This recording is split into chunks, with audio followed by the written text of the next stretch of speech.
I'm Carol Cohn, and welcome to Purpose 360, the podcast that unlocks the power of purpose to ignite business and social impact.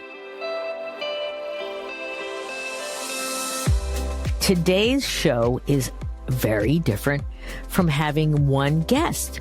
Today we're going to talk about a collaboration between Carol Cohn on Purpose, the Harris Poll, and Allison Partners on a piece of research called Purpose Under Pressure. Now, I love research, and I started doing research in 1993. Actually, the first piece of purpose research in those days, we called it cause marketing, cause branding. And we did it with a group called the Roper Starch Organization, and we launched the Cohn-Roper Report. And it was the first piece of research truly diving in to, what are consumers doing when they learn about a company or a brand engaged in a societal issue. Now, in those days, this is pre-digital, we did 2,000 hour-long in-home interviews. So you can imagine both the depth as well as the cost. And for years and years, for a decade at least, it became the baseline. Well, I got hooked on research because research was really important to understand who our audience is, what they thought about purpose. And it was with senior executives, employees, consumers, not-for-profits, all sorts of different configurations over the years. I'm very proud to say that Purpose Under Pressure is my 31st piece of research, and I'm just a research junkie. I love really getting under the hood of our stakeholders and to really listening and learning about what they are not only saying, but what they're doing. So join me for this fabulous conversation with my partners. Wendy Solomon, a longtime researcher with Harris. She has so much wisdom. It's more than just the data. And Whitney Daly, a colleague in the purpose world that I have admired for so many years. So let's get started.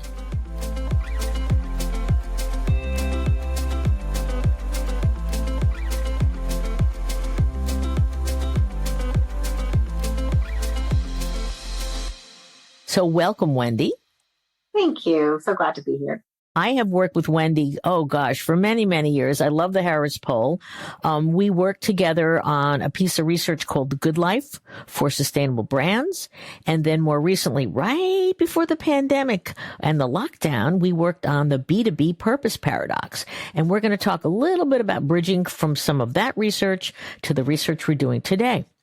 Now, I'd also like to interview somebody that I have admired forever. It's Whitney Daly, and she is Executive Vice President of Purpose at Allison Partners. So welcome, Whitney.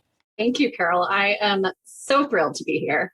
And I'll tell you why I adore Whitney, and this is a very funny story, is that Whitney was at my previous agency, Cohn, but after I left, and I would see her do amazing research. And then she was working because Cohn had been acquired by Omnicom, she's working with Porter Novelli, and she's putting out survey after survey after survey. And I'm going, that Whitney Daly, she is just so smart as Wendy Solomon. And she also, I really wish someday I could work with her. So I'm thrilled to have Wendy here and to have Wendy here. And so our three organizations got together because we were saying, what's the next piece of research after the B2B purpose paradox? How can we, in a post-COVID world, what's happening to purpose? And are companies doubling and tripling down? Are they perhaps putting it aside? And so we all got together and said, let's do a piece of research. And so that's what we're going to talk about today. It's called Purpose Under Pressure, because purpose is here to stay. And the major finding from this research is that employees want meaning more than ever before, but there's lots of things wrapped around it. So we're going to get into that today, and it's going to be a conversation, and it's going to be a joy for us to share this with the listeners of Purpose 360. So let's get started. I know our listeners would love to know a little bit of background about both of you. So Wendy, a little bit about your just storied research background, and Whitney, the same for you. I've been with the Harris Poll for a really long time. It's really great. So I lead the corporate strategy and reputation practice and have done so for a number of years. And, as you think about the Harris Poll and our objective of just being, helping people really understand culture and the business context and all the things. Actually, this research fits so well in that, because when we think about what our clients are looking for now, and what their sort of pain points are, what they're really focused on or worried about, literally it is always something to do with employees, employer brand, or employees themselves, something to do with their relationship to the environment, their relationship to society. So this piece of research that we've collaborated on is just sort of at the heart of really what our practice does, which is help companies understand, that sort of thing that's out there that isn't brand. It's like, what is happening in that ecosystem that really makes a difference. And I know that during COVID, you had, what was it, a daily or was it a weekly study? It was weekly, but it became very quickly sort of this very trusted data set that like the CDC would turn to. So during COVID, March 2020, March 15th or something, we did our first one. We said, what a privilege it has been to monitor culture for, 50 years, is the Harris Poll. And so what happens during a moment of strife like the pandemic is like, how can we what is our responsibility here, right? And so the Harris Poll really dove in and provided a great resource. And we still do it. We still think about the fear curve.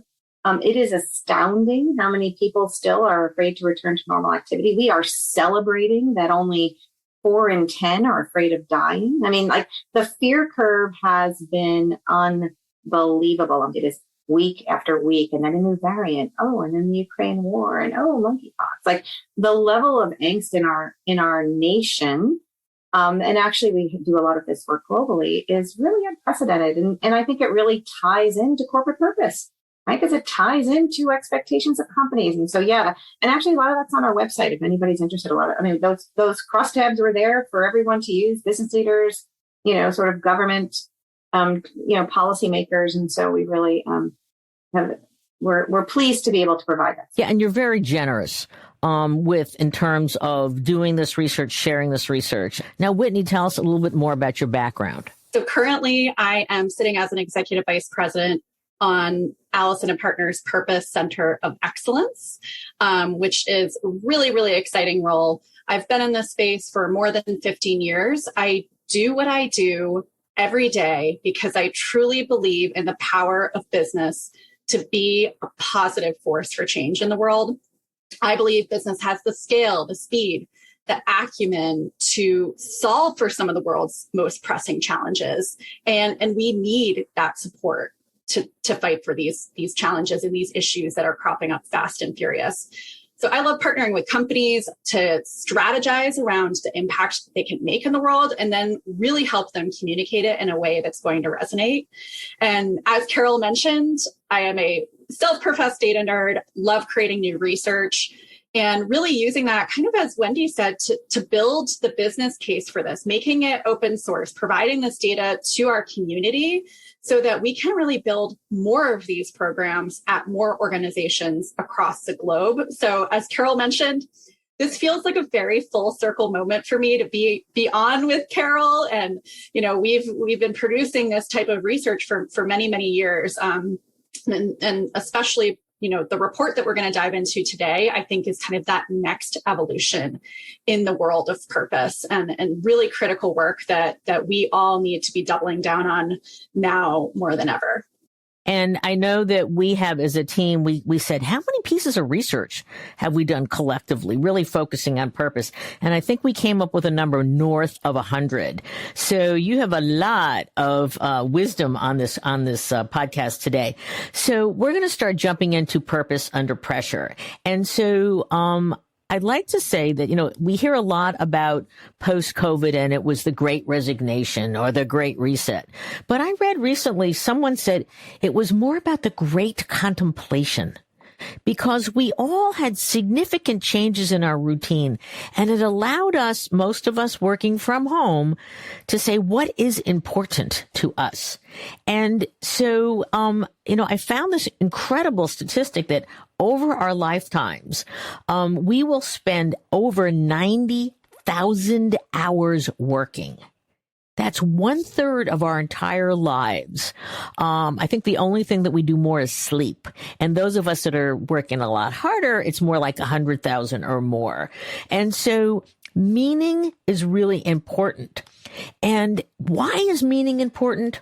Well, I was chatting with someone the other day and they said, I really want to know, what does my effort, that 90,000 or 100,000 hours, what does it create? What does it mean? And I think the great contemplation and the rise of purpose and employees at the center, which I've been talking about for over 2.5 decades, it is now, yes, they are our engine for success. And so we all want human-centered organizations. And that's what Purpose Under Pressure really examined. Now, why do we call it Purpose Under Pressure? And I have to give Whitney the credit because she always comes up with great names. And I see it as you're in the woods and you can go left or you can go right. And so the question is it going to be authentic and real and have impact, or is it going to be purpose washing? And there's so much of that today. And so that's why it's under pressure. So Wendy and Whitney, can you talk about some of the key findings of the research, what really struck you? You can go back and forth.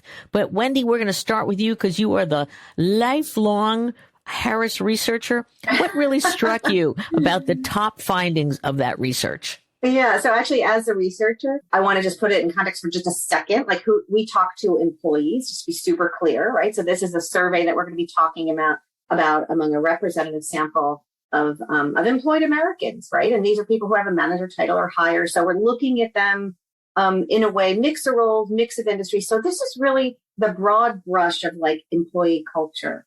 And it's kind of on this continuum. We talked about it with the purpose paradox, and we're building on it now, is the absolute potential of purpose to help a company weather the storm. So I talked about the storm, right? As the Harris Poll has been measuring the storm for far too long in unimaginable ways in terms of the level of angst. What we hear about purpose, what we learned in this in terms of its ability to play a stabilizing role during transformative times, during disruptive times, during, sort of name your poison kind of times. And so from my perspective, people are on the brink, and we are absolutely defining new norms, global instability, all the things. And so the fact that companies have in their arsenal purpose in a way that can actually help protect them during this time, making it not just meaningful work, not just more committed, willing to advocate or recommend as an employer. All the things that we measure that being a company of purpose has the potential to create a more fertile seedbed for, more success for. But just overall, the level of commitment that these employees show across the board. And so and we ask very directly, during times of strife, when there's a recession, when there's, any sort of disruption in your industry, which most industries and most of my clients are in the middle of, being a company of purpose that is known for purpose generates a level of commitment from employees, commitment both in terms of I would be drawn to a company like that, but I would be reluctant to leave a company like that. One of the things that was really striking to me was how sincerely across metrics, across the data set, how sincerely important purpose was as a stabilizing factor. Now, Whitney, what really stuck out for you in this?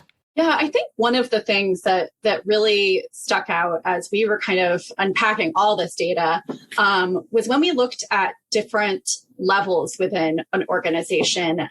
As Wendy mentioned, this was a sample of employees, manager level and up. And what we were seeing as we started to kind of dig through the data is that senior leaders were fully bought in on purpose. They understand how it contributes to business success. They felt accountable to it. They understand the value of it. But as we looked at employees lower within the organization or at different levels within the organization, they were having a harder time kind of understanding their contribution to it, why it mattered. So that really, for us, represented a big disconnect. I mean, looking at the data points, 92% of C-suite leaders saying they believe a greater emphasis on purpose would actually lead to greater corporate success. That drops to 76% when you look at managers, and 68% of C-suite leaders saying, yes, our company's purpose is mature, but only 43% of managers agreeing with that statement. So clearly there's some big disconnects here that we need to unpack as practitioners. And how do we get this energy and this enthusiasm at the very senior levels of companies to really be disseminated throughout an entire organization, create accountability, enthusiasm, so that purpose can really live and breathe, throughout the company. And let me build on that, because the B2B purpose paradox, which is only with B2B entities, we found 84% of those that responded said, oh, yes, we have a purpose. But only 24% said they had activated. And so now fast forward a couple more years. And in this data, I think it says like 66% is saying, or 68% it's getting activated. So I'm going to jump back and forth, but I would love to say, Whitney and then Wendy, what is one thing that you would say, how the heck are we going to get this embedded and activated better? We've got the C-suite saying, yeah, 92% said we'd be more successful. But then there are these obstacles or barriers or misunderstandings. How do we get around them? How do we break through them? Whitney. One of the things that we need to do as practitioners is just doing a better job helping employees understand how purpose is part of their job. Every single role, build it into your job descriptions, build it into your performance reviews, your KPIs, even your performance and payroll and bonuses, kind of make it super granular as part of each and every job description. The other thing I'll just quickly mention is, I think one of the keys to unlocking purpose pull-through in organizations is getting those managers engaged, because they're the ones that are really engaging your more junior talent too. So and we're seeing that they're among the lowest in terms of buy-in. So how do we motivate and inspire them, make them feel bought in? I think that can be a critical lever to really making sure that purpose is pulled through. And I want to build on that for a second, because I know that we are constantly, when we're working with companies to define their purpose and activate it, the person on the manufacturing job or on the manufacturing floor, it's very hard to get to them because they don't all have the technological. And so you'd have to do paper-based and whatever. But I want to turn it to Wendy, because this is a key coaching point to any of our listeners. You've got to get the C-suite. You've got to get a cross functionality, as Whitney talked about, with the managers, but you need to go lower. You need to get that basic individual. Wendy, how do we get that? How do we capture that information? The point about managers, and by managers here, I mean people managers, right? So this notion of we need to communicate our purpose, it's not this like magic cascading down from the top. I mean, what we're seeing, and this is just across, 30 years of doing employee research, right? So that I'm applying purpose, but like search and replace any old topic almost, right? Is if my I do it all the time. CEO says it, like the head of my country says it. If my direct manager doesn't say it, like I'm rolling my eyes at it. Do you know what I mean? So I also think there's an intimacy required down the org chart that is really important, that on my team, my direct manager, the leader who I connect with. I don't mean like the crazy leader that I'll never, ever meet. I mean, my boss, the guy who maybe does my review. And so I think there has to be an intimacy here that even at scale, even in a large company, purpose needs to be really made local for me. So I do think that manager, that directness of purpose is super important. And we see that across the data. That seems to be like, that is the gate. If it doesn't go through, lower levels are just not buying. I love that you use the term intimacy. Totally support that. What are the actual tactical ways, Wendy, to get the input from someone at the base levels of the company? Measure what matters, right? So I have this mantra, which is, and we see purpose on this evolutionary journey. Like we used to just measure, we always measured brand and risk, but now we're just sort of measuring to what extent are we giving credit for purpose? So when I say, what is a pragmatic thing companies should do? They should measure what matters. They should measure understanding of purpose. They should look for deficit areas. So this isn't such a big job when you realize that maybe it's these levels in this region. Maybe it's people in these types of manufacturing environments. And then we have tools. I mean, for generations, we've communicated with staff in plant environments, right? And so we understand what those tools are, but the idea is how we put them together. So tell me those tools. I want to know absolutely what are those tools so that everybody who's listening is going to check, and I'm going to talk to my team about using those tools. There's morning huddles. I mean, literally tools. Think about all the touch points. There's morning huddles. There's plant newsletters. There's local press. When we think about those hard to reach environments that are manufacturing in nature, those industrial, those fence line communities, right? These actually, by the way, employees live in them. Right? They also want their neighbors to know that they work for a good company. We sometimes forget that employees are people. Gee, why do employees care about purpose? You know what? Any data on American public tells you that they care about purpose. They are seeing an opportunity for companies to have agency in new ways. Whitney, you want to build on that? One thing that Wendy was touching on, that's something that we've been talking a lot about, is this concept that employees are also consumers of your brand.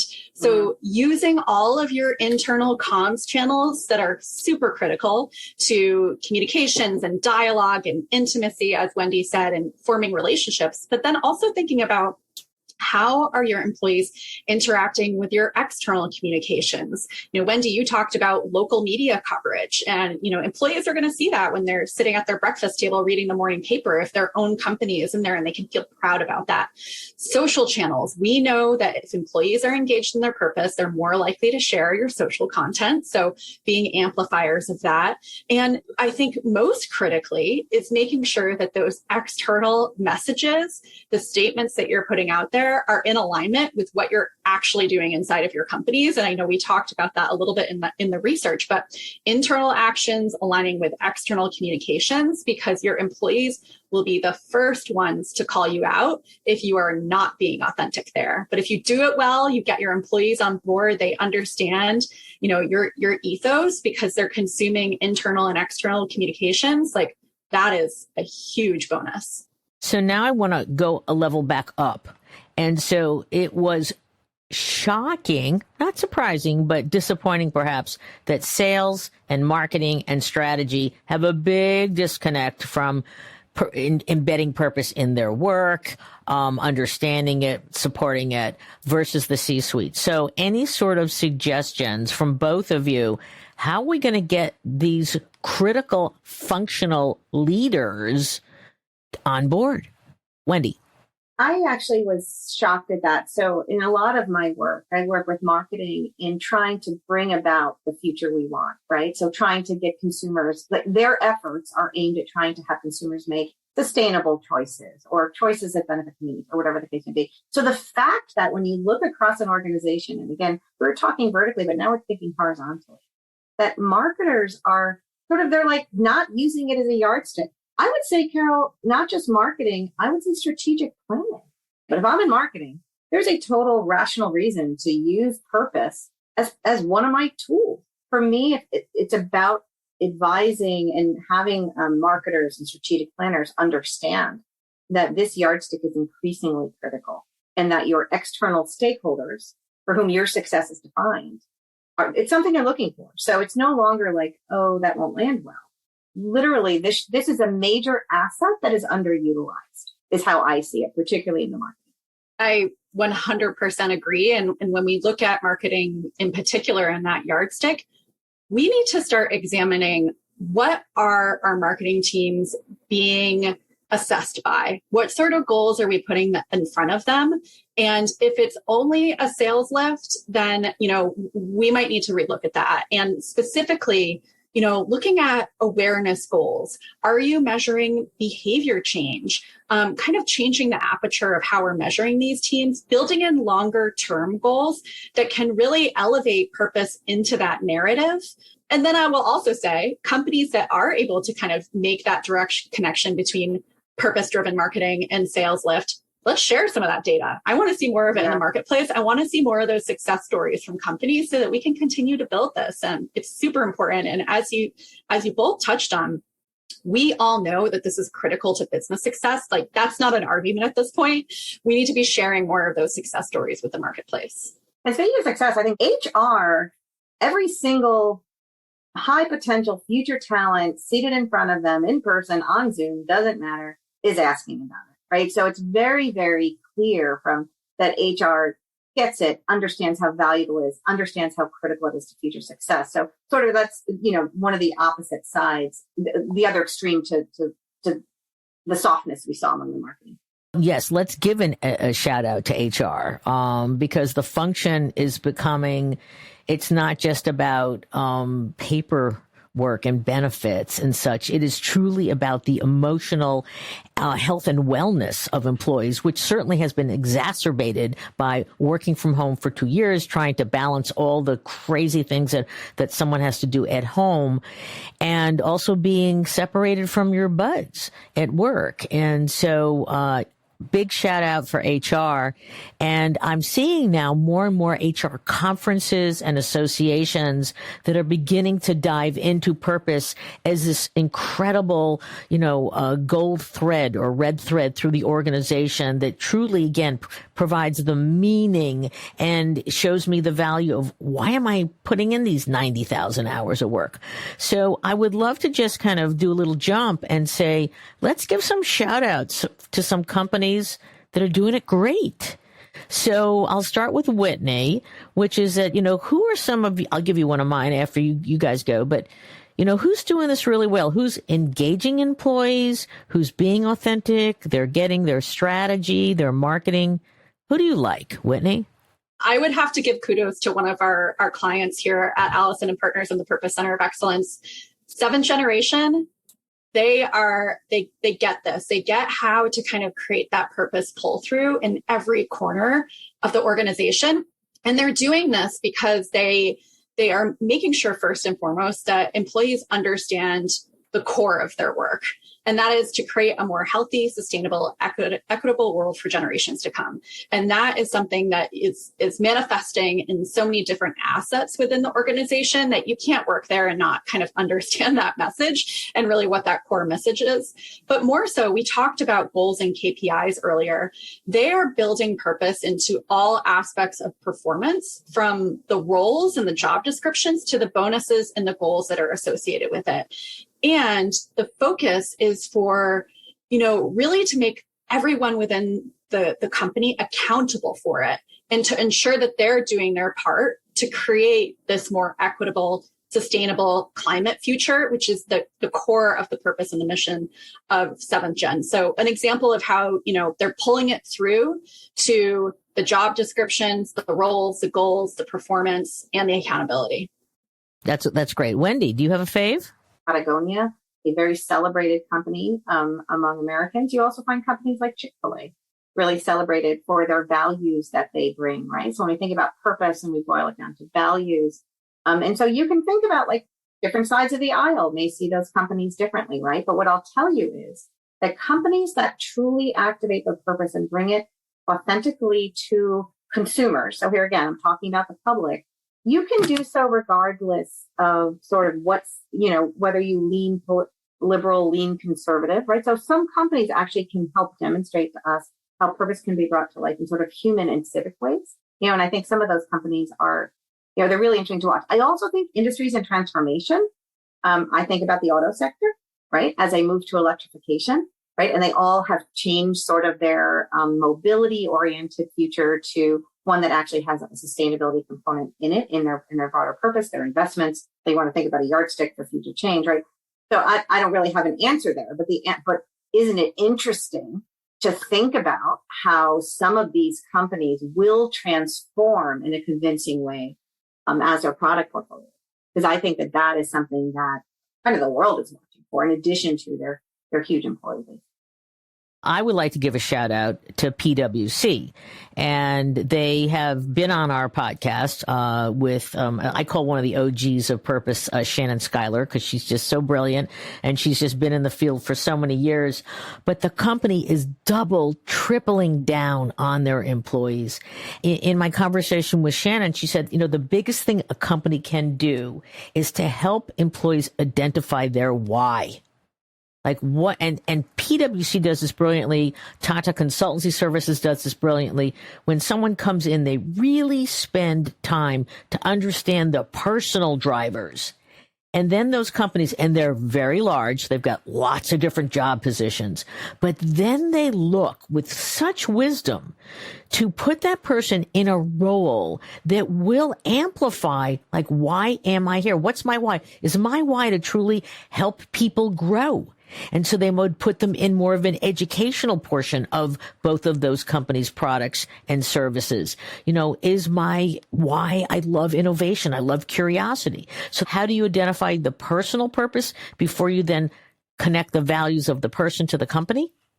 The story you just told is sort of almost shockingly bespoke. Where I see most of my client base, and again, cross-industry, usually multinationals, they're actually trying to figure out what the Venn diagram is, right? What that overlap is of what I care about and what my employees care about. So literally like the shared values in general. So you're at the human level, the individual level. I think a lot of companies, and this is, it's not a criticism. A lot of companies are just simply, what is my employee base's understanding of what do I know about what they care about and what I care about? Really interesting. In the work that we did in this Purpose Under Pressure work, we asked that question writ large of employees, where we said, what are your personal values? What do you think your company cares about? And really, we're looking for the gap, right? To your point, Carol, we're trying to understand, are there unmet needs here? Are there things that employees super, super care about and companies are just generally categorically not addressing? And interestingly, the thing that was the biggest deficit area that employees are telling us is really important and companies are not necessarily seen as delivering on writ large is transparency. So it's this idea of exposing yourself to having people understand you, back to this intimacy. What do you care about, Madam Company? What does sort of motivate you and set your strategy? So employees very much want to understand that. I love that you said that, because one of my questions was, what does transparency look like and feel like in a mature purpose company? Employees are people. Consumers, people, wake up every day fully feeling as if it is my right to understand completely what a company stands for. We never used to think about that, right? We used to think about the tomato. We didn't always need to understand the farmer in all of its complexity, right? But now we do. So just let's take that broader trend that the Harris Poll is measuring. The fact that we feel absolutely entitled to know what a company cares about, which we never used to do. Now it's just the same thing, but among employees. So employees wake up every day. So what transparency looks like is, I shouldn't be wondering why we made that acquisition. I shouldn't be wondering why we're innovating in that new product area. I shouldn't be wondering why, this part of our strategy is brought to life in this way, or why our hiring policies are like this. It should all be right there for me to see based upon the motivating factors underneath it. So transparency for me feels like lots of information and lots of consistent information. For those of you who may not be as old as some of us on this call, in the olden days, companies had these big annual reports. They were glossy and they were printed, and the CEO had this incredible letter, and then it talked about what they were doing, and in the back it had the financials. Those have gone away. We now have social impact reports or citizenship reports, and that's where the CEO letter is there saying, this is what we stand for. This is what we're doing. This is how we align with the SDGs. And at the back, and I've seen them of 200 pages, it could be 100 pages of reporting, whether it's GRI or other indices. But the first 100, to your point, Wendy, is the mature ones are really talking about what we're doing, why we're doing, how we're doing it, what your role is, telling lots of stories. So again, that significant shift. But Whitney, I want you to jump in here. What does transparency look, but more so feel like in a mature purpose company? I'll touch on the reporting aspect first. We're seeing companies provide updates more in real time as it relates to their impact goals. We saw a lot of criticism around last year's COP of, companies making big, bold social or environmental announcements and goals, and consumers and other stakeholders pushing back and saying, yeah, but how do you get to this goal? You announce it, it's 15 years away. I don't believe you. Basically, the skepticism is increasing. So companies that are being responsive to that are really trying to provide updates more in real time, progress against those goals on, a more real time manner to kind of create and foster that information and that trust. So that's one thing that I think that we're seeing that's different. Also on the transparency front, sharing the journey, the good, the bad, and the ugly, especially as it relates to goal setting. We didn't meet this goal this year, and here is why. That is an okay conversation to have. What consumers and other stakeholders don't want to hear is, we didn't meet this goal, period. So kind of peeling back the hood a little bit and bringing your stakeholders in. What does transparency feel like? I think one thing that we've seen, especially over the past 2 years, early days of the pandemic, is a new type of leadership, which really emphasizes humanity, empathy, humbleness. Organizations are made up of people, and leadership kind of needs to peel back that veneer and be a person too. And we've seen some companies really be good at that during these challenging times that we've had over the past 2 years, just being a real person and having, a very authentic dialogue with employees that is not the, pre-approved script that their corp comms team has sent them, really kind of becoming a people-to-people, human-to-human organization, I think is a huge part of the direction of transparency and requires a new toolkit for executives to really be able to execute on that. I love that. And I want to talk about the new way that new CEOs are either refining their purpose or they want to discover it. And one of our clients a number of years ago was the Kerry Group, and they're the world's largest food ingredients company, and they're global. They're really huge. And their CEO, Edmund Scanlon, he said, I want to truly discover our purpose. They're very much a B2B company. And he then said, and I want my entire leadership team to be part of the process. And so we went, okay, because we usually do interviews, but he said, we want you to interview the entire senior leadership team. That's 200 people. And then we want you to, this point about getting to the manufacturing floor, we then want to hold workshops around the globe in every single key country.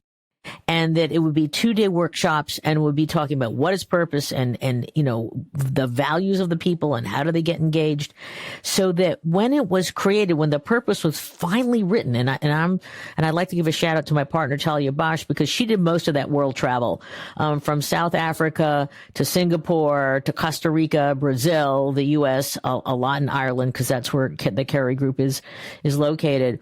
And it was amazing because they said, this is the best hour that I've ever had in this company. I mean, no one has asked me these questions and asked my point of view, and then ultimately the words for their purpose came from them.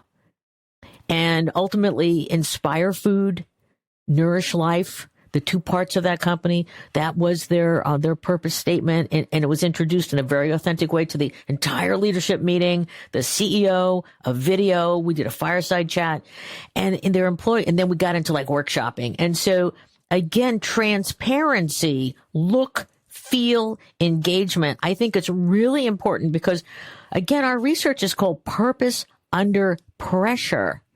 And so the pressure is authentic or purpose washing.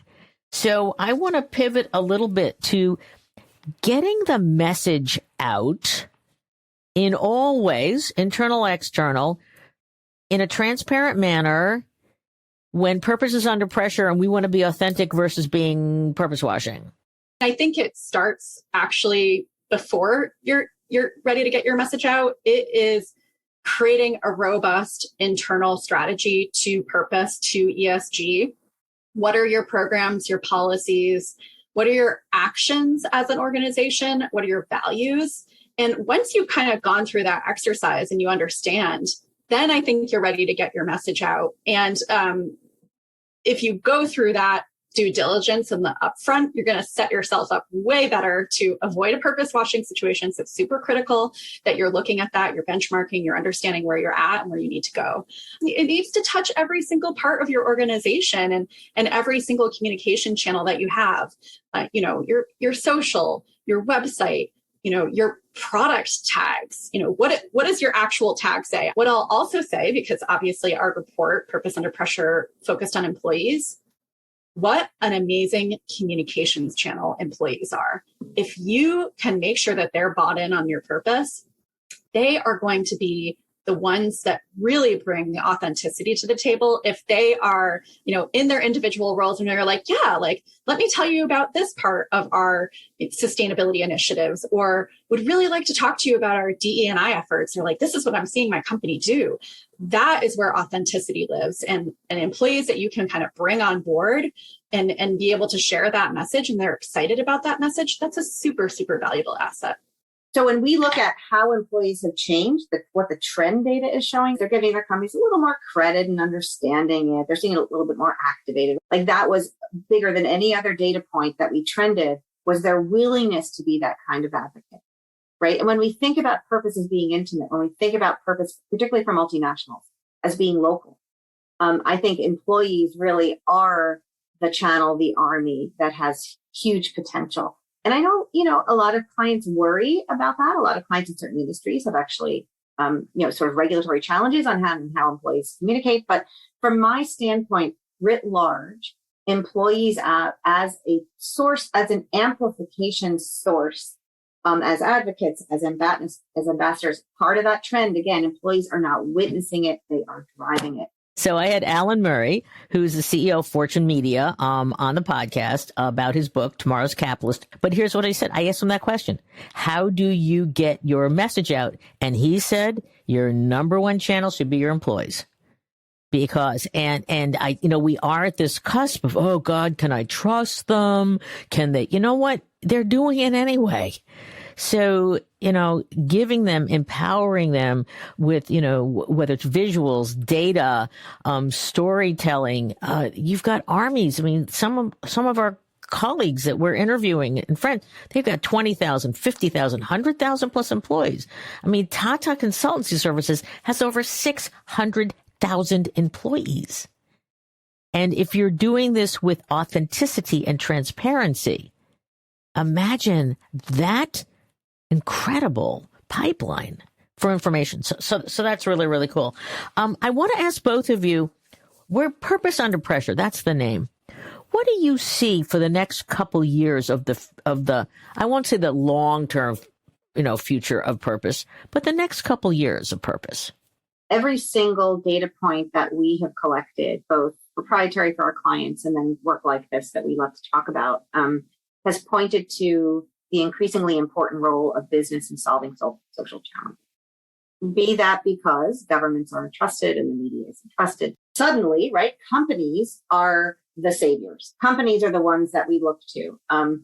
And so my sense is that not only will companies have the expectation of becoming more sophisticated, but I think the expectation will be that they will actually have the measurable impact. Purpose will become more and more woven in throughout organizations as they are held increasingly more accountable. So what Whitney was saying earlier about, like, how are they being metriced, or, are we actually, what are the KPIs for this role? Should we expand them? We don't always like to admit that we perform for the test, but I do know, in professional settings, it's not uncommon for people to say, okay, well, what are my metrics? And so companies will increasingly open that aperture into that greater range of accountable for. I think one thing that we're going to continue seeing over the next few years are these moments where purpose will be pressure tested. We know there might be an economic downturn around the corner, activist investors continuing to push executives and boards in different directions, and even our own government or representatives, pushing companies in different directions. And I think what companies are going to have to do is, and especially us as practitioners, I will say in particular, is continue to show how purpose is not a bolt-on strategy. It's not a marketing strategy, but a foundational business element and a key to business success. And that is really what's going to help to kind of usher our field forward. And I want to build on what Whitney said, because it's also about innovation. That truly, if you build in purpose throughout the company. And so what are we going to do with our folks from strategy and from marketing? Maybe we've got to do some purpose level setting, because purpose, when you get it really crisp and clear, it's an accelerant. It's a positive accelerant for employees to truly bring their full potential to their jobs and saying, I'm going to tackle this problem. I'm going to change this product. It's going to be more, climate friendly and such. And so this has been an amazing conversation. I would love you to give advice to colleagues listening to this, because colleagues listening to this, they believe in purpose, but they're in the activation. They're at the crossroads of, I really need it to be really embedded versus having it being purpose washing. So you have any suggestions for our colleagues listening? How do they accelerate the power of their purpose versus the negative sides of purpose? Well, I will say, and this is more of maybe a mental health tip than it is a business tip, but I was having a conversation with one of our clients' chief sustainability officers, and we were talking about just the gravity of the issues and the complexity of the issues, the urgency of the challenges, red flag for humanity. But my key piece of insight and information is stay optimistic. So that would be my final piece of insight for all of you is we are in this together, stay optimistic, and let's keep pushing. My guidance is what we know is that companies that behave consistently, the best predictor of what you'll do next year is what you did last year. It's a very simple, if you tie into authenticity, if you tie into all these people believe us, you know what? I believe that you did that out of good intent because you did all these other things out of good intent last year. I would say servant leadership. And I think that you're seeing a different type of leadership. It is no longer command and control. Command and control, it just is, that's the olden days. And it is more about, inviting the voices of all across your organization to be heard and to be transparent with them. And also, I love really focus on the employee. I mean, this research was really focusing on the employee, giving them agency, listening, sharing. Employees are the engine of all of our organizations. And when you do purpose right, and it's not that easy, and you embed it, and you sometimes have to, you win some and lose some, but you're going to become a magnet for talent. And we know in our research remember, the research said there are a lot of people looking to change jobs, whether it's the great contemplation, the great resignation, whatever. But where purpose is truly embedded, they are more likely to stay. So thank you all. It's been a great show. I love talking to purpose practitioners at this caliber. To our listeners, please give us 5 stars. We're getting close to the 5 stars. We want to be one of the top business podcasts because there's just so many words of wisdom and gems in here. And at the end of the day, I want to ask all of our listeners, when you listen and when you practice and when you're authentic and transparent and you are constantly reporting and measuring, you will have the most powerful answer to the question, what is the power of your purpose? So thank you very much. I'm Carol Cohn, and have a great day.